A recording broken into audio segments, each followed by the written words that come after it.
This week in our Equip class, we're going to be talking about both the book of Numbers and the book of Deuteronomy. We're going to be doubling up just because we've missed a couple of weeks due to the storm, and also we've got more lessons than there are weeks left on the calendar for this class. So we'll be doubling up today and probably about 5 or 6 more times throughout the rest of this Equip class period. But today we're talking about the book of Numbers and the book of Deuteronomy.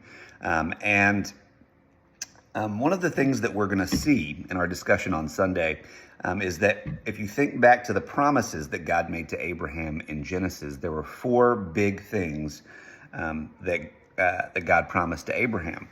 First, that Abraham's descendants would be a great nation. So God promised him a people.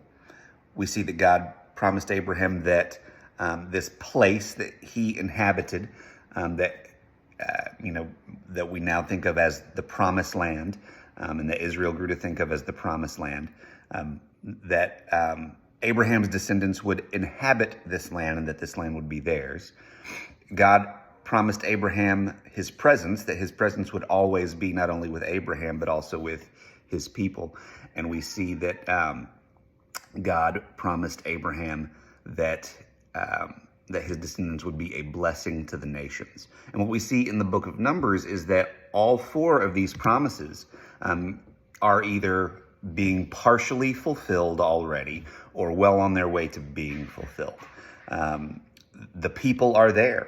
The nation of Israel, there's a lot of them now. There's 600,000 just in the army, okay? And so the people are there, the Hebrew people. Those are the descendants of Abraham. They are on their way to the place that God has promised them. They aren't there yet, but they are. But that is where they are actively headed towards. They are leaving Mount Sinai at the end of Exodus, and Numbers is about the journey to the Promised Land. Though we see that there's going to be some missteps along the way. The people are well on their way to inhabit that place. The presence of God is always with Israel. It travels with them.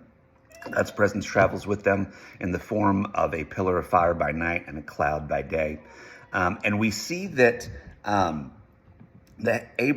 Moses understands that part of the role of the Hebrew people is that they are to be a blessing to the nations. And we see this specifically as he's talking to his father-in-law and encouraging his father-in-law to stay with them on their journey, because he says, hey, wherever we go, God is going to bless us, and the people around us are going to be blessed through that. So there are the 4 big promises of people, place, presence, and that God's people would be a blessing to the nation. Now, as we get ready for this Sunday, I've got something that I want you to think about, and I'm going to ask y'all this on Sunday, but 3 of these promises are still applicable to God's people in the church, okay?